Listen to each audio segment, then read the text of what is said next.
For the next few minutes, let's enter a world of whimsy as I show you how I colored in this cute little owl that's sitting on a flowery branch under a starry night sky. Hi, I'm Tania, and today I'll be your creative guide as I give you an inside look into how this whimsical artwork was created. I'll be using Copic markers to color this in. If you'd like to follow along and color this with me, you can find the printable line art for this owl in my ultimate guide to using alcohol markers, where you can watch my techniques in real time, as well as see the color names and swatches for every color that I'm using. I'll post the link below this video. So let's begin! I'm gonna start with the eyes, because the eyes are a real focal point in any image. They really draw your attention. And this owl has really big eyes with these big reflections and catchlights that I'm coloring in using black and a series of grays to create a smooth gradient. Now I'm just quickly using a white colored pencil to fix some tiny areas and smooth out certain places even more. Now let's give the owl some vivid blue irises and purple eyelids. To help accentuate the pupil against the iris, I'm using a white-colored pencil and a white Posca paint pen to outline the pupil. It's subtle, but it's these little details that will help the artwork really pop in the end. Now it's time to start coloring in the rest of the owl's head. I'll be using violets and red violets for the feathers, and yellow-orange for the beak and talons. I color in a gradient on the owl's forehead that's darker along the edges and lighter in the center. Then I add short little lines to create a sense of texture. I make it dark around the owl's eyes and then soften it out with lighter colors. I don't want it to look too smooth, so at times I use short little strokes to make it look more feathery.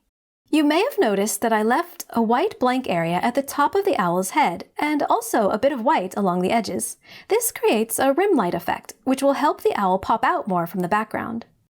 My goal as I color in the body of this owl is to create a sense of texture. As you can see, it's not meant to be a realistic owl. It's completely imaginary and whimsical, but we still want it to look believable in a sense. We want it to look like a cute, feathery 3D creature that could exist in some kind of world. So as I color this in, sometimes I go from light to dark, and other times I go from dark to light. When it comes to blending alcohol markers, either way is totally fine. There really is no right or wrong about this. It all just depends on what you feel is the best technique for whatever you're coloring in that moment. Now I'm moving on to the owl's wings. I'm leaving a bit of a white blank area around the outer edge of the wing. This is just a creative design choice to help the wings stand out from the rest of the owl's body, as well as stand out from the background. After creating some shading on this wing, I add little U-shapes to create more of a sense of texture and detail. Moving on to the body, I create a gradient that goes from light to dark. I'm continuing to use red violets and violets. After creating the initial shading, I'm going back in and adding little lines to create more detail and texture. Then I add some vivid red-violet marks that I go over with more violets. Then it's time to deepen the shadows, so I go in with the dark violet and then blend it in. I color in the other wing and then the owl's talons. At this point, the owl itself is nearly done. I look it over and go back to the head and touch up some areas that I feel could be improved. Now it's time to color in the night sky. I'll be creating a gradient that goes from this mid-tone blue to a darker blue up at the top. I put down a base layer of color and then add a darker color, and then blend the two together. I carry on in this manner all the way up to the top of the night sky. Creating a gradient like this helps make the background look much more interesting than if it was simply just a flat monochromatic background. For now, we'll just focus on creating this subtle gradient in the night sky. Later, we're going to come back in with colored pencils and paint pens to add twinkling stars to the night sky, which will really help the entire artwork come together and glow with a fun sense of whimsy. But before we get to that stage, I'll go ahead and color in everything else with alcohol markers first. Now it's time to color in the branch. For this, I'll be coloring from light to dark, first adding a base layer of my lightest color. I find that it's often easier to go from light to dark when using alcohol markers, because you can always make it darker by adding more colors, but it's really difficult to lighten a dark area with alcohol markers. Now I'm using a mid-tone brown color to start creating a sense of texture and shading on this branch. And again, I'm not aiming for absolute realism here, so I have a lot of creative freedom in terms of where I place my darker colors to create a sense of the bark texture on this tree limb. So basically I'm putting down this brown color and then going over it again with my previous color to help smooth it out and blend it in. Then I add in a darker brown and do the same thing. I'm deepening the shadows as I go along, paying special attention to the shadows underneath the owl, as well as underneath the flowers and leaves, and in these dark crevices of the bark. With that done, it's time to color in the leaves. Instead of coloring in all the leaves using the exact same colors, I use a few different blends to create a sense of variety.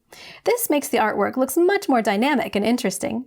Don't forget that you can see the exact colors that I use in my ultimate guide to using alcohol markers, where I show you my coloring process in real time as I explain what I'm doing. This video is really sped up, so you just get an overview. If you want more in-depth instruction, then definitely check out my alcohol marker courses. Notice that as I color in these leaves, one of the blends is more of a cool green, almost like a mint green, while the other blends are more of a yellow green, so they feel a tad warmer. Using different greens like this, with different color temperatures, helps the eye bounce around the artwork. After the leaves are done, we move on to coloring in the flowers. Just like with the leaves, I'll be using 3 sets of different blends to create a sense of variety. This looks much more interesting than if all the flowers were the same colors. I make sure to alternate the colors of the flowers so that the same colors aren't right next to each other. I choose a light pink blend, a darker pink blend, and a peachy colored blend for variety. For now, I'm focusing on coloring in the flower petals, and then I'll go back in and color in the centers of the flowers. Next, I color in the stars at the top. These are cute, chunky stars, so I make them look 3D. Then I use a white colored pencil to draw in more stars on the night sky.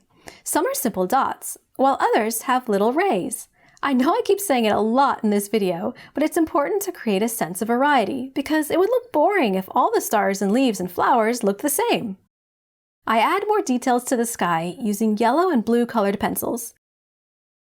And then I add dots using Posca paint markers. The paint markers are a lot brighter than the colored pencils, so I use the paint markers very sparingly because I don't want to overwhelm the image. I check the artwork as I go to make sure it's all balanced. Then, as a finishing touch, I use a paint pen to add small dots on the outer edge of the artwork. And there you go, we're all done! I hope you enjoyed this time lapse. If you did, please tap the like button because it lets me know that you enjoy this kind of content and it encourages me to make more videos like this. If you'd like to see my coloring techniques more in depth, do check out my ultimate guide to using alcohol markers, where you can print out the line art and follow along with my detailed narration as I demonstrate step by step how I colored this in. This time lapse was only 10 minutes, but in my course, you get over 2.5 hours dedicated solely to coloring in this owl, in which I explain everything that I'm doing and why I'm doing it. You can also see close-up views from different angles, so it's like you're in the room with me, looking right over my shoulder. And if you're a beginner, don't worry. My course starts right at the beginning and takes you through the basics of blending and blending theory, and gradually builds up to this owl lesson, along with 2 other detailed step-by-step coloring projects. You can also watch those 2 time lapses here, so if you enjoyed this video, definitely check those out as well. So thanks for watching, and don't forget to subscribe to my channel if you want to see more fun art tutorials and time lapses. And if you have any ideas or requests for anything art related that you'd like me to make a video about, please let me know in the comments. I look forward to hearing your suggestions. So thanks again, and I'll see you next time.